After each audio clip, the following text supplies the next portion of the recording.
اعوذ باللہ من الشیطان الرجیم بسم اللہ الرحمن الرحیم۔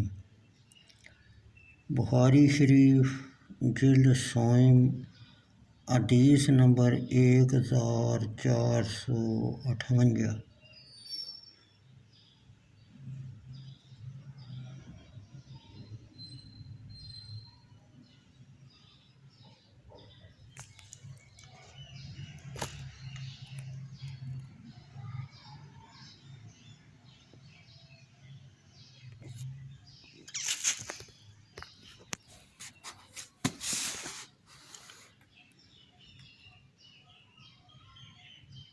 رو بن عبادہ نے کہا، ہم سے حاتم بن ابی صغیرہ، ابو یونس بن سلمہ نے بیان کیا۔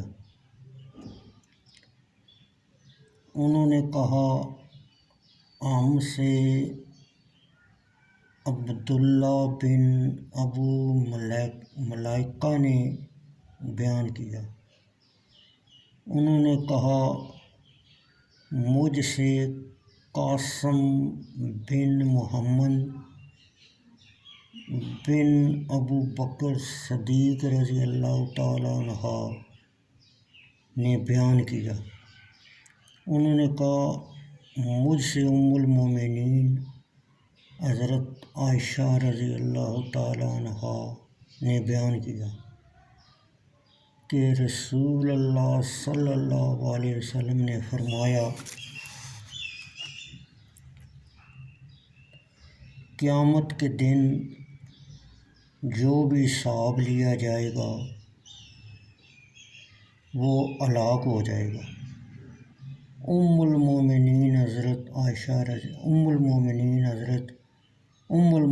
رضی اللہ تعالیٰ عنہ نے کہا، میں نے عرض کیا، یا رسول اللہ صلی اللہ علیہ وسلم، کیا اللہ تعالیٰ نے یہ نہیں فرمایا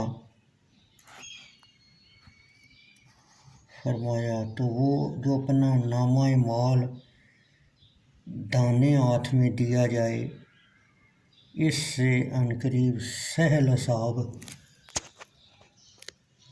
لیا جائے گا۔ سورہ انشقاق آیت 7-8۔ رسول اللہ صلی اللہ علیہ وسلم نے فرمایا، یہ پیش ہے، اور جو بھی قیامت کے دن پورا حساب لیا جائے گا اسے عذاب دیا جائے گا، یعنی جو اس نے گناہ کیے ہیں اور اپنے حق میں اور اپنے مسلمان بھائیوں کے حق میں جو تقصیریں کی ہیں، ان کا حساب لیا جائے گا تو عذاب دیا جائے گا۔